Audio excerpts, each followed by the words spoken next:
നമസ്കാരം. Miracles of acupuncture.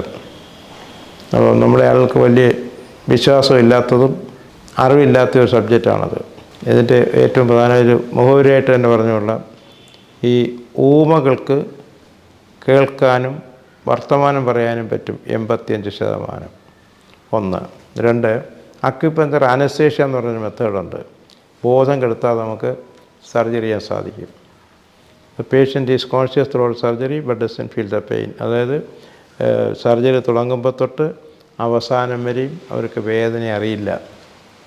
പിന്നെ ഡോക്ടറുമായിട്ട് വർത്തമാനം പറയാം, വെള്ളം കുടിക്കാം, പാട്ട് കേൾക്കാം. ഇത് ഞാൻ പ്രധാന കാരണമെന്ന് പറഞ്ഞു കഴിഞ്ഞാൽ ഈ അക്യുപഞ്ചർ എന്ന് പറയുന്നത് ഒരു ഡ്രഗ്ലെസ് തെറാപ്പിയാണ്. ഇതിനകത്ത് നമ്മൾ ഒരു തുള്ളി ഡ്രഗ്സ് പോലും ഉപയോഗിക്കുന്നില്ല. ഇത് നമ്മുടെ ശരീരത്തിൻ്റെ പ്രതിരോധ ശക്തി ഉൽപ്പാദിപ്പിക്കാനും ശരീരം തന്നെയാണ് ഇതെല്ലാം പറയുന്നത്. ഇപ്പം ഉദാഹരണം, your body is our doctor, our body is our laboratory. നമ്മുടെ ശരീരം തന്നെ നമ്മുടെ ഡോക്ടറാണ്, നമ്മുടെ ശരീരം തന്നെയാണ് നമ്മുടെ ലാബറട്ടറി. ഈ മിറക്കിൾ എന്ന് പറഞ്ഞതിൻ്റെ കാരണം ഇതാണ്. ഈ അക്യുപഞ്ചർ എന്ന് പറയുമ്പോഴത്തേക്ക് ഈ ഫൈൻ നീഡിൽസ്, അങ്ങനെ നീഡിൽസ് അതിന് പോയിൻസുകളുണ്ട്. ആ പോയിൻസുകൾ കൊടുത്തിട്ട് സ്റ്റിമുലേറ്റ് ചെയ്ത് കഴിഞ്ഞാൽ നമ്മുടെ ജീവകശക്തി എന്ന് പറഞ്ഞു കഴിഞ്ഞാൽ വൈറ്റൽ ഫോഴ്സ്, ചൈനീസ് ഇതിനെപ്പറ്റി പറയുന്നത് ചി എന്നുള്ളതാണ്. ഇത് നമ്മുടെ ഏജ് ഓൾഡ് ട്രീറ്റ്മെൻറ്റാണ്, ആയുർവേദത്തിൽ നിന്ന് പോയതാണ്. പക്ഷേ ആയുർവേദക്കാർ ഇതിനെ പുരോഗമിപ്പിച്ചില്ല, ചൈനീസിനെ പുരോഗമിപ്പിച്ചതിൻ്റെ പേര് ചൈനീസ് അക്യുപഞ്ചർ എന്നാണ്. ഇത് ആദ്യത്തെ മിറക്കിൾ ഈ കേൾക്കുറവ് തന്നെ ആയിക്കോട്ടെ. അതിൻ്റെ ഒരു സയൻറ്റിഫിക് ആസ്പെക്റ്റ് ഇതാണ്. നമ്മുടെ ഓഡിറ്ററി നെർവ് എന്ന് പറഞ്ഞു കഴിഞ്ഞാൽ ചെവിയുടെ ഞരമ്പ് അവിടെ ഉണ്ട്, പക്ഷെ അത് പ്രവർത്തനരഹിതം. ആ ഞരമ്പിനെ നമ്മൾ പ്രവൃത്തി എടുക്കുക എന്നുള്ളതിന് ഡിഫറെൻറ്റ് ടൈപ്സ് ഓഫ് സ്റ്റിമുലേഷൻ അവിടെ കൊടുക്കാൻ സാധിക്കും. 1. നീഡിൽ സ്റ്റിമുലേഷൻ കൊടുക്കാം, ലേസർ സ്റ്റിമുലേഷൻ കൊടുക്കാം, സൗണ്ട് സ്റ്റിമുലേഷൻ കൊടുക്കാം. ഇതിൽ ഏറ്റവും ഈസിയായിട്ടുള്ളത് ഈ നീഡിൽ സ്റ്റിമുലേഷനാണ്. അത് ഒരു പോയിൻ്റ് പറയുന്നുണ്ട്. അതിൻ്റെ പേര് ഈ ഡോക്ടേഴ്സിൻ്റെ അറിവിൽ അതിൻ്റെ പേര് യാമൻ എന്നാണ്.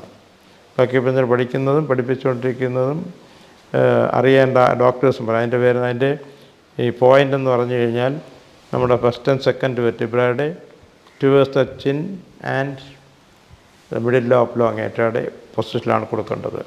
അത് വളരെ വിദഗ്ധമായിട്ടൊരു ഡോക്ടർക്ക് മാത്രമേ കൊടുക്കാൻ പറ്റൂ. ആ ദിവസം തന്നെ നമുക്കൊരു ഒരു നല്ലൊരു ശതമാനം ആൾക്ക് കേൾവി കിട്ടും. പിന്നെ ധാരാളം പോയിൻറ്റ്സുകളുണ്ട്. അത് ഒരു 85% കുട്ടികൾക്കും അല്ലെങ്കിൽ വയസ്സായ പ്രാഥമിക പ്രശ്നമല്ല, അത് കേൾക്കാനും വർത്തമാനം പറയാനും പറ്റും. അപ്പോൾ ചൈനീസ് ഒരു പ്രോവർബ് ഇതാണ്: ഇരുമ്പ് മരം കായ്ക്കുന്ന കാലത്ത് ഊമകൾക്ക് കേൾക്കാൻ പറയും. കാരണം ഇരുമ്പിനെ കായ്ക്കുന്ന നടപ്പുള്ള കേസല്ലല്ലോ. പിന്നെ രണ്ടാമത്തെ മിറക്കിൾ എന്ന് പറഞ്ഞു കഴിഞ്ഞാൽ അക്യുപഞ്ചർ അനസ്തേഷ്യ. ഇത് ലോകം അറിയാൻ തുടങ്ങിയത് 1972 തൊട്ടാണ്.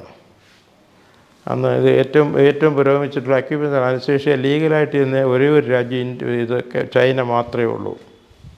അപ്പോൾ അവിടെ ഈ നല്ലൊരു മേജർ സർജറിയും അക്യുപഞ്ചർ അനസ്തേഷ്യ കൊണ്ടാണ് ചെയ്യുന്നത്. കാരണം അതിന് അനസ്തെറ്റിക് കോംപ്ലിക്കേഷൻ വരുന്നില്ല.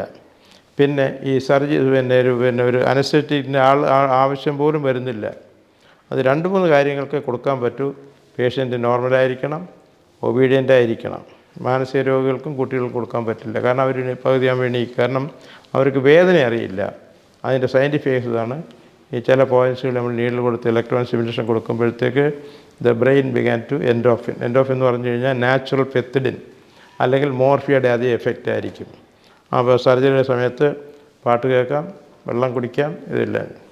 ഇപ്പോൾ ഇത് ലോകം അറിയുന്നത് ഈ historical visit of American president Lyndon Johnson.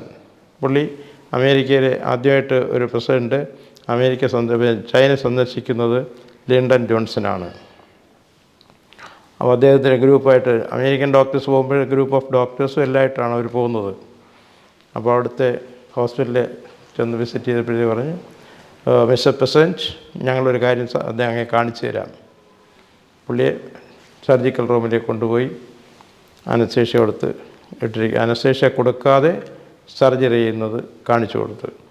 അപ്പം പ്രസിഡൻ്റ് തന്നെ ഡോക്ടേഴ്സിൻ്റെ അടുത്ത് വർത്തമാനം പറയുന്നു, പേഷ്യൻ്റെ അടുത്ത് വർത്തമാനം പറയുന്നു, അവർക്ക് വെള്ളം കുടിക്കുന്നു, വെള്ളം എന്ന് പറഞ്ഞാൽ ജ്യൂസ്, അല്ലെങ്കിൽ പിന്നെ ഈവൻ ഫ്രൂട്ട്സ് വരെയും കൊടുക്കുന്നു, അവരും കഴിക്കുന്നുണ്ട്. വളരെ ഹാപ്പി ആയിട്ടുള്ള ഇത്. പുള്ളിയാകെ അതിശയിച്ചു പോയി. ഇങ്ങനെയൊരു സിസ്റ്റം നിങ്ങൾ എങ്ങനെ ഡെവലപ്പ് ചെയ്തു എന്ന് ആദ്യം ചോദിച്ചു. എന്നിട്ട് ഇത് ഇപ്പം എൻ്റെ കൂടെ കുറച്ച് ഡോക്ടേഴ്സുണ്ട്, അവരിതെല്ലാം കണ്ടിട്ട് അടുത്ത് ഞാൻ കുറേ ഡോക്ടേഴ്സിനെ അയക്കും, നിങ്ങൾ പ്രോപ്പർ ട്രെയിനിങ് കൊടുക്കണം.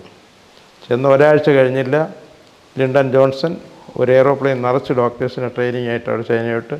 ഇപ്പം ചൈന കഴിഞ്ഞാൽ ഏറ്റവും കൂടുതൽ അക്യുപഞ്ചർ പ്രാക്ടീസ് ചെയ്യുന്ന ഒരു രാജ്യം അമേരിക്കയാണ്. അത് 5 ഇയർ കോഴ്സാണ്.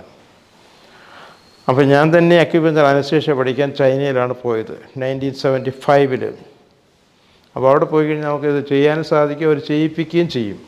പക്ഷേ നമ്മുടെ ഇവിടുത്തെ നിയമം അനുവദിക്കാത്തത് കൊണ്ട് നമുക്കത് ചെയ്യാൻ ഒക്കത്തില്ല. അതേസമയം ഏത് രീതിയിലുള്ള വേദന, നിൽക്കാത്ത വേദന ഏത് വേണമെങ്കിൽ നമുക്ക് അക്യുപഞ്ചർ കൊണ്ട് നിർത്താൻ സാധിക്കും. വേദന സമയരുടെ ആവശ്യമേ ഇല്ല.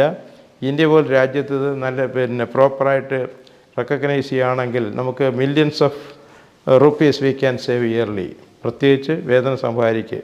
ഉദാഹരണം, നമുക്ക് പ്രസ് ചെയ്തുകൊണ്ട് തന്നെ തലവേദന മാറ്റാം, ചെവി വേദന മാറ്റാം, ഏതെല്ലാം വേണമെങ്കിലും മാറ്റാം. അതുപോലെ തന്നെ ഹെമിപ്ലേജിയ, കോട്രാപ്ലേജിയ, പാരാപ്ലേജിയ എന്ന് പറഞ്ഞു കഴിഞ്ഞാൽ ഒരു ശരീരത്തിൻ്റെ ഒരു സൈഡ് തളരുക, ഇളിക്ക് താഴെ തകരുക, തലയ്ക്ക് കഴുത്തിന് താഴെ, ഇതാണ് ഇത് എണീറ്റ് നടക്കാനും. മറ്റ് വൈദ്യശാസ്ത്രങ്ങൾ ഇതിന് ട്രീറ്റ്മെൻറ്റ് ഇല്ലാത്തത് കൊണ്ട് അക്യുപഞ്ചർ കൊണ്ട് വളരെ വളരെ എഫക്റ്റീവായിട്ടിരിക്കും. വീൽ ചെയർ ഇരിക്കുന്നവർക്ക് വരെ നടക്കാനും പറ്റും.